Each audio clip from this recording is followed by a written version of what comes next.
Well, I'm really happy to welcome Rita McGrath to the What If, So What podcast. She's an expert on leading innovation and strategy, a best-selling author, a speaker, a longtime professor at Columbia Business School. I can't leave out a YouTuber, a podcaster, a publisher of Thought Sparks, which is a great newsletter. And Rita, you're a very frequent publisher. I'm really glad you took the time to join us. So it's great to see you here today. It's a pleasure to be here. Thanks again. So one of the things, Rita, I love in your work, I think there's a real a tone of honesty and sort of transparency in what you've done. I think I appreciate that, like a lot of people do as well. And I think, my understanding of kind of your career journey is it's a little bit nonlinear. Maybe could you share some of that and how it brought us together today? Oh, sure. So I started my college, I guess would be where I'd start. Well, if you go even farther back than that, my parents were both scientists. So my mother was a microbiologist and my dad was an organic chemist, one of the leading Wow. experts in the world on selenium and tellurium chemistry, of all Oh, things. So my growing up, any argument around the dinner table was always settled by, confronting a book. So I went to college in New York City. I went to Barnard College and I wanted to major in history. And my parents were appalled by this idea. They thought that was not a very practical degree. We finally compromised and I settled on political science. And so the first chunk of my career was really working in public service. So I was working in the city of New York uh, in the Department of General Services, as it was called then. It's called something else now. But mm, what I discovered in public service is that the first few years are just unlimited in your potential. Your career just goes like that if you're competent and hardworking. And during that period, business schools were really booming, and there was a lot mhm. of pressure on the schools to have people with PhDs in front of the classrooms. And so I decided to enroll in a PhD program, which I did. I went to the Wharton School, and I had thought from all my years working with the city that would be really, really interesting to study the science of implementation. And the guy who ended up being my thesis advisor said he couldn't think of anything more boring than studying the science of implementation. So a stroke of luck occurred in the form of a grant from Citibank that was interested in sponsoring a rigorous academic study of their venturing, their corporate venturing program. So they wanted to study both the successes and the failures and to see what the difference was. And so that was a 3-year research program into corporate venturing. I became the research manager for that program. And that's what really got me onto this whole area of entrepreneurship, innovation, and how they connect to strategy.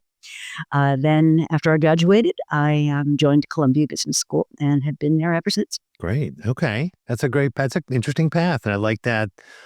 So the happy accidents that happen. So, and I would say Mhm. it's far from boring. So I think there's maybe a book argument there, but you could have had, but far from boring. And I think, again, I love this connection between innovation and strategy because we kind of make the comment that it's both are sort of about the future. You're innovating because it's something new and it's going to evolve into something. Of course, strategy is often about the future and both are sort of rooted in making good predictions. So I think we'll get into some of that. Like I said, I really like you know, the transparency in your work and I just think that openness is important to the way that a lot of organizations and institutions tackle some of these problems. But also with innovation and strategy comes uncertainty. And it feels like we've been saying these are uncertain times. It feels like we've been saying that for decades now. I think what's different now is some of these cycles are faster. I was just sharing with a client last week. The roadmaps are getting shorter and shorter, and they agreed. I think the consensus is there, and they have to be because it's really hard to see around the corners. But, some of our interests, again, in this podcast are how digital technology can navigate that uncertainty, maybe mitigate that or take advantage of it. So I think in this episode, we really want to lean into some of the work you've done. And I think you have some really pragmatic, what I would call lesson driven tools that we're going to hear about. So I want to relate those, in our conversation, Rita. So I'll kick it off here. One and kind of lean into sort of your new strategy playbook, right? Titled Catch Away, which is great. Love that title. I think we all can relate. But in our practice here at Proficient, we encounter a lot of companies who are proud of being fast followers. We hear that a lot. And but they find they kind of wake up someday and they found that they haven't followed fast enough, or maybe they followed the wrong thing. We'll kind of touch on that later. But for now, let's focus on that fast enough part. I think the old thinking of strategy as a linear plan doesn't really work out, or maybe it's just not enough. And I was thinking of another client that is a very recognizable brand. I won't mention them, but very successful, very profitable, but not growing. So they're pretty, I would say, they feel like they're a little complacent, and that's going to bite them sometime soon. So, but you've talked about in the new strategy playbook, um, some things that organizations can do to change their thinking about competitive advantage. So if you're very profitable, you'd feel like, and you sort of the most recognizable brand, you'd think that you have locked in competitive advantage. But what happens when, that starts to get challenged? What do organizations, or how do they think differently? How do they formulate that new strategy playbook? Well, I think the trap, right, is that the time you really need to be looking to reinvent yourself or reinvent your competitive advantage is when you've got resources, when things are on your side, and when you've got momentum behind you. And of course, that's the very moment that you're least motivated to do that. So you got this sort of supreme irony that leaders need to navigate. So I take a page out of Andy Grove's playbook from the 90s, where he said, really only the paranoid survive. And that you constantly want to be, kind of thinking that someone could come along and undermine something that you do. So one of the Mm-hmm. big shifts that I've seen in call it the last 25 years or so, maybe since the internet first started being a daily part of everyday life, is that the boundaries of what we used to think of as industries have gotten very blurry. That, what industry is Apple even in? What industry is Google in? And so a lot of our conventional strategies, which sort of said, find an attractive position in an attractive industry, throw up entry barriers like crazy, and then you have this sustainable competitive advantage, which carries you for years. And, that's still a recipe, but it's less and less the recipe for guaranteed success in today's Mm-hmm. environment. So I think for senior leaders, there's a need to constantly be a little bit constructively paranoid about what could undermine our advantages. It's somebody coming in from left field and making what we do even unnecessary. One of the things I've been watching a lot is dematerialization, which is when you have a service that actually substitutes for what used to be a product. So music would be an easy to grasp example. I mean, back in the day, you used to buy physical albums, and they would Right. get shipped around on trucks, and you put them in a record player, and then it moved to CDs. And today, you don't even buy music; you rent it. It flies through the air and lands on the device of your choice. And there's really no such thing as an album in a meaningful sense anymore. These songs get broken up, and it's actually the people that dream up the playlists that decide what you're listening to. Mm-hmm. Mm-hmm. Or the algorithm. So yeah. So it's funny. I actually bought a record player recently because sort of vinyl is coming back, but so it's maybe in its own disruption in some way. I like what you said about sort of questioning what industry we're in. That is a great. I do hear elements of that quite a bit. Someone, I think it was Alexa, said, they make a very expensive cup holder, right? Because it's, you get in and then we'll let the car take you there. The idea of mobility, over again ownership, or even sort of the brand loyalty that comes with that. So yeah, that's a great challenge. Another thing you've talked about is the failing by design, and I mentioned before that we will encounter a lot of companies that are, again, proud of being fast followers. All right. And again, two parts of that. They're hesitant, or they're concerned because they're not moving fast enough, or they're following the wrong thing. And I think the wrong thing question comes up a lot. And I think that's creates this paralysis. And I'll share another client that they're trying to figure out where to go with AI, like everybody else is. Where does AI fit? They've come up with 55 really great ideas. Every one of them sounds great. Yep, that's a good application of AI. And yes, I think a customer would like that. And I think, your distribution network would like that. But they're sort of stuck because they want to choose the right one, this paradox of choice, right? Mhm. So, so what they end up doing, I see other customers do this, they just choose the least risk, the item with the idea with the least Well, amount of exposure or risk. But of course, that produces sort of the least amount of reward. So you said, and I love this, I'm going to quote you. You said, in fundamentally unpredictable environments, it is a fool's game to make bold predictions. And that's like a comment I could feel. I'm going to quote you again later, Rita, but that doesn't mean you have to wait for all the information. In fact, you're going to lose competitive advantage if you wait. So, you know, in in failing by design, and you talk about intelligent failure, but how do organizations sort of practically adopt this? Because that's just that statement alone, the word fail. uh, Intelligent sounds good, but intelligent failure sounds really scary. mhm. So how do people, how can they approach that or maybe socialize that into their organizations? Sure.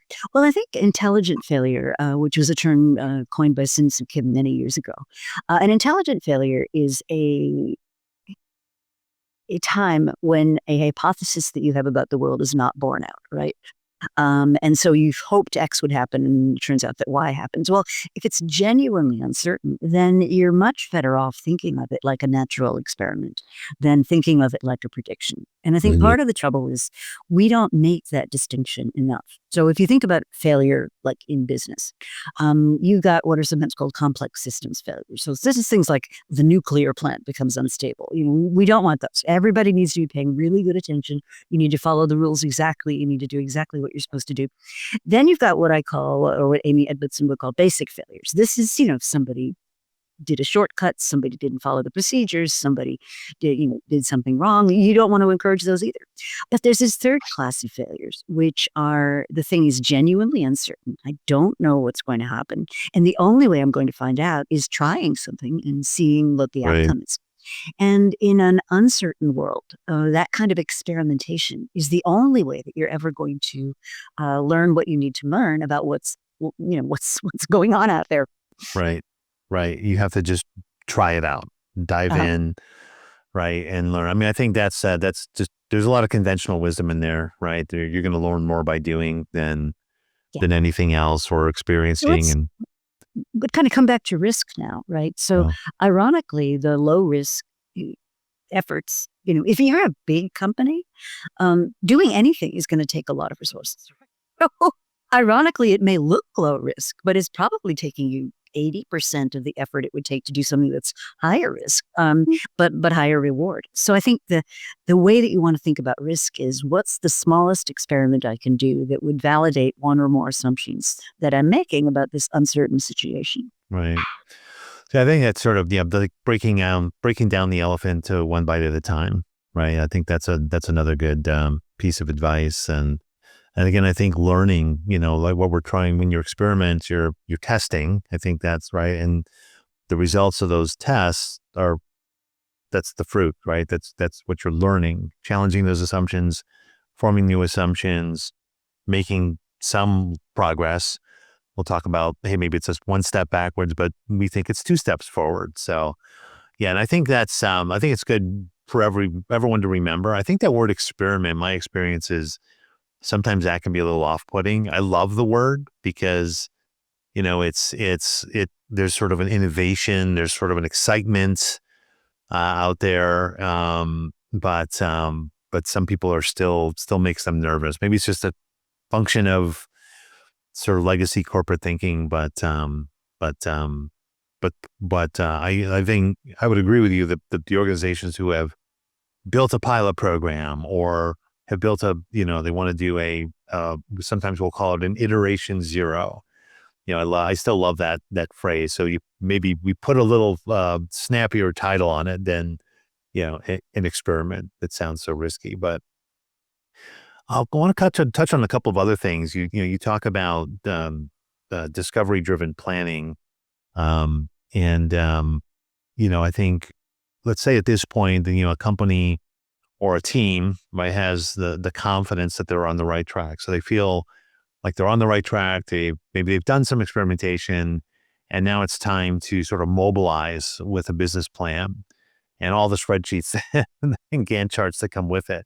I'm dealing with that right now. I think I'm dealing with something where we have a vision and now it's time to get a plan together. But you wrote something that made me laugh because I feel like we've all been there. And you said, sometimes it feels like this, even as you're doing all this, in your heart of hearts that this is more of a quantification of fantasy than is likely to bring your idea to life. And that really made me laugh out loud. Because sometimes, again, you feel like I have to do this, but I know things are going to change.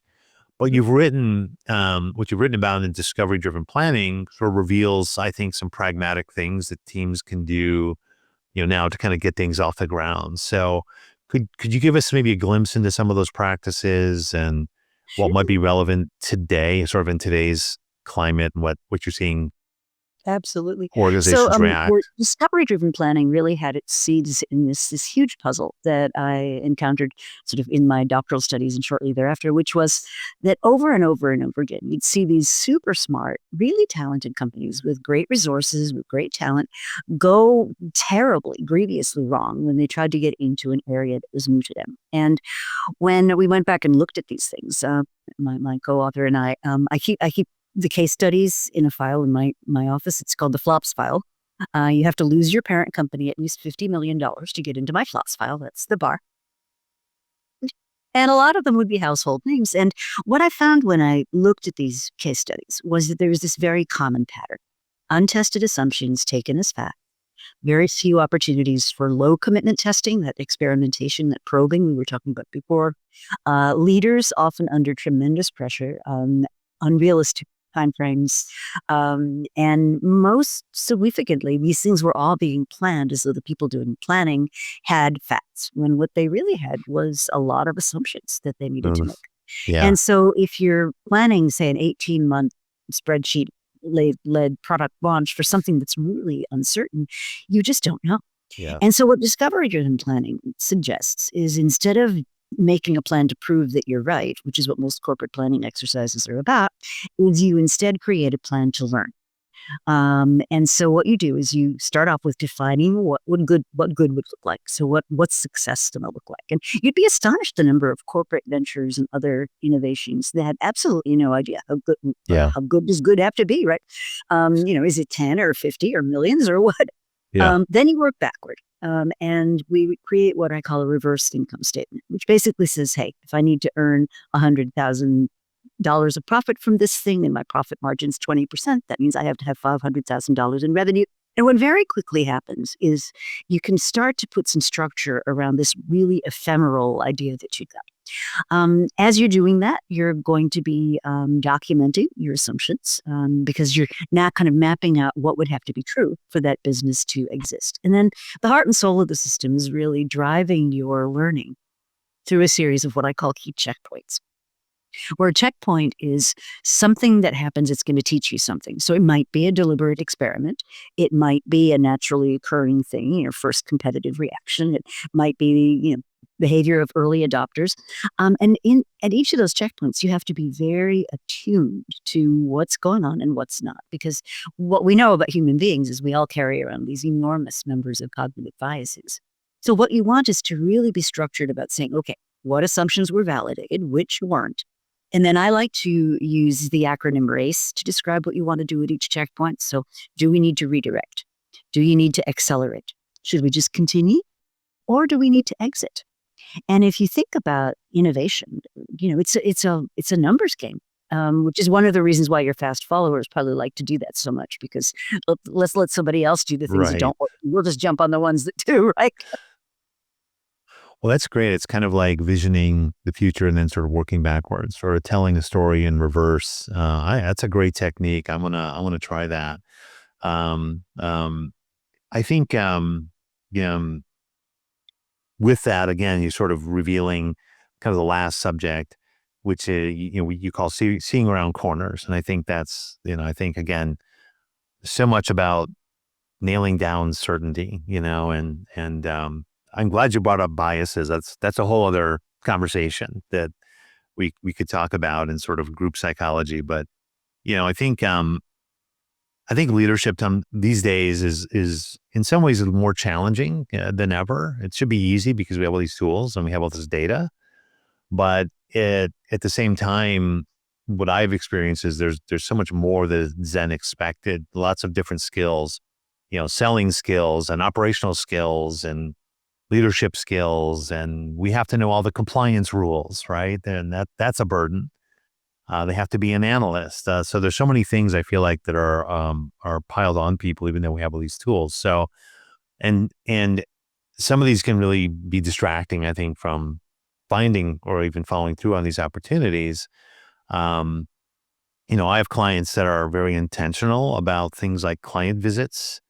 They're great about going out into their dealers and again, kind of as a way of collecting firsthand information, become more secure, become more informed. And we like to say on this podcast, more empathetic to your customers. But another phrase, I just love the phrases you include in your work, Rita. So you talk about snow melting from the edges. That's one of my favorites. Right? I think it's a great metaphor, but probably more relatable if you live in the Northeast or the Midwest. So just for the audience who's experienced it. But so snow melting around the edges, I think, calls out that companies may have missed opportunities, really didn't understand sort of the edges of the organization. They maybe didn't have that empathy that I was talking about, and having that maybe helps you see around corners. So but that's again with all these demands and all these competencies that we have to build. How can leaders do that? Like, how do they manage the ability to do that in their everyday work? Well, I think they have to make time for it. And I see a lot of senior leaders really struggle with prioritizing their time, getting their nose out of the day-to-day, getting past the crises of the hour to really focus quality time on that question, what's going on out there? And the realization that I think a lot of them come to too late is that if you're a very senior person, like everybody in your orbit is going to try to hide any ugly truth from you. Oh, that's true. That's, especially if you're the kind of person who sort of signals they don't want to hear bad news, or don't bring me a problem unless you got a solution. Well, that's a guarantee you're not going to hear some of the most important things you probably need to hear. So one of my favorite examples of this was some years back, the Gap, the clothing store, promised to give its workers more reliable hours because they were being driven crazy by these workforce management systems, and they didn't know what their hours were in advance, and it wasn't going very well. So the New York Times went and investigated what was going on, and they managed to get a store manager who, in a candid moment, said, well, one of my biggest problems with giving people regular hours are executive visits. The reporter said, what do you mean executive visits? He said, well, yeah, I had everybody on triple overtime because we had an executive tour coming through last week. Now, just think about that for a minute. The store that you and I go to is a store with a regular amount of staffing. The store those executives are going into is a store with 3 times the amount of help and service and benefit. So the executives are trying to do the right thing, going off and visiting and stuff, but the organization will interfere with your ability to see what's really going on unless you are super insistent on getting the bad news. It was funny. I was talking to an acquaintance the other day who was a golf buddy with Jim Sinegal, who's the former CEO of Costco. And he was joking with me. He said, Sinegal could never let the business go. And we'd be out there on the 9th hole or something. And he'd be saying, well, what I'd really like to know is 3 things you hate about Costco. And I thought, what a refreshing and original idea, right? So, asking your buddies who shop there, what are some things you really don't like about our business or our product? I love it. It reminds me of 2 of, Undercover Boss. So maybe that's one solution, right? That was great. Or, but I think that's great advice. Again, make the time, first of all, and then be prepared to be, there's something in science called the Heisenberg, right, principle, where, right, if you are measuring something, you're interfering with, right, the function, right, or the activity, right? There's some some impact. So there's an uncertainty around that. So great reminder, great advice. Just in closing, Rita, thanks for all the advice and insight. Again, I think you provide such a practical and memorable way of sharing this. I really appreciate it. But for our listeners, how can they? What sort of one thing, especially I would say again in this era of uncertainty and this era of, I have to say it, AI and some of the disruption that we're hearing about and the progress we're making so rapidly. And maybe this dovetails into some of the research you're doing or the things that you're concerned about today. But what is one thing that you can tell our audience to go out and do or to think about or learn about as they move on? Well, if you're leading a team or leading an organization, I think one thing that you can do for the other people around you is absorb uncertainty. And what do I mean by that? I mean, when things are really, really uncertain, people are afraid. They're afraid to take action. So if you Oh can yeah. say to them, if you're in a position of power of some kind, if you can say to them, "Hey, I don't know, I'm not making predictions, but here's what we're going to. Here are the operating assumptions for this week." Or here's what I'm expecting from you this week, or here's the goal that we're driving towards by Friday. So give people something they can hang on to that's more or less clear and specific so that you're not leaving them dangling with all that uncertainty sitting on their shoulders. Rita, that is advice. That's the advice I personally needed to hear today with something I'm wrestling with, some kind of inbound, changing information. And that's what I needed for my team. So I really appreciate that. I appreciate the conversation and the work that you're doing. And thanks for being on the show. Oh, it's been such a pleasure. What a great conversation. All right. Take care, Rita. Thanks. Bye-bye. You've been listening to What If, So What, a digital strategy podcast from Proficient with Jim Hertzfeld. We want to thank our Proficient colleagues J.D. Norman and Rick Bauer for our music. Subscribe to the podcast and don't miss a single episode. You can find this season, along with show notes, at Proficient.com. Thanks for listening.